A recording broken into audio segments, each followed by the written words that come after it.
የሙታን ቀን ኢትዮጵያን ጨምሮ በዓለም ዙሪያ ታስበዋል። ጥቅምት 23 ቀን 2018 ዓ.ም በኢትዮጵያ አዲስ አበባ ሶዶና ጅማ ቦንጋ ሀገረ ስብከቶችን ጨምሮ በዓለም ዙሪያ የሙታን ቀን መታሰቢያ ተካሄደ።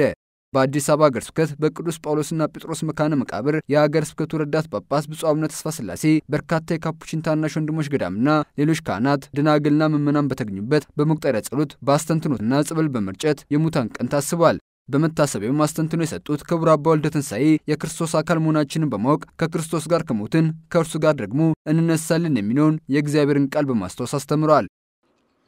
ሐዋርያው ቅዱስ ጳውሎስ ለመጀመሪያዎቹ ማህበረሰቦች በጻፈው ወቅት አማኞችን ተስፋ እንደሌላቸው እንደሌሎቹ አትሁኑ፣ ምክንያቱም ኢየሱስ ሞተና ተነሳ ብለን እናምናለን። እኛ ደግሞ የክርስቶስ አካል ስለሆን እሱ ሲሞት እኛም ሞተናል፣ እሱ ሲነሳ እኛም ተነስተናል። ስለዚህ ሁላችን በአንድ አካል እንገኛለን። ተስፋ የሚያስቆርጥ ነገር ሳይሆን ተስፋ የሚያሰጥ ሁኔታ ነው።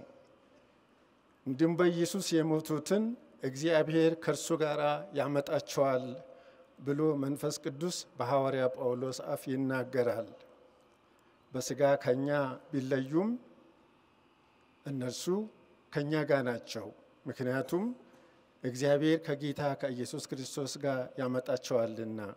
ክቡር አባ ወልደ ትንሳኤ እዚህ በመገኘት ላረፉ ሰዎች እንድንጸልይ ቤተክርስቲያን የጋበዘችን መሆኑን በመመለከት በእግዚአብሔር የሚያምን በእርሱ ዘንድ ቦታ ያለው ነው፣ ሞት መጨረሻ ሳይሆን መሸጋገሪያ መሆኑንም ገልጸዋል።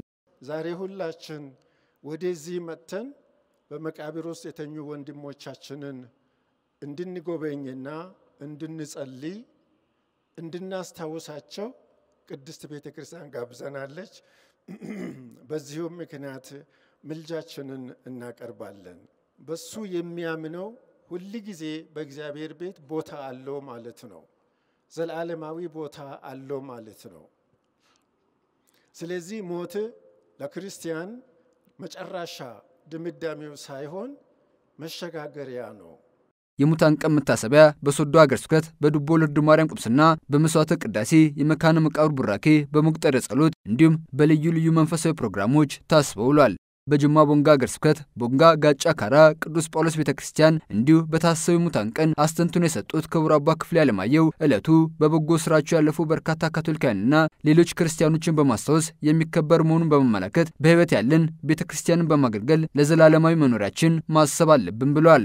በየዓመቱ ጥቅምት 23 ቀን የሚከበረው የሙታን ቀን ከኢትዮጵያ በተጨማሪ በዓለም አቀፋዊቷ ካቶሊክ ቤተክርስቲያን ሲታሰብ ርዕሰ ሊቃነ ጳጳሳት ሌዮ 14ኛም እግዚአብሔር የዘላለማዊ ሕይወት መንገድን የከፈተልን መሆኑን አመልክተዋል።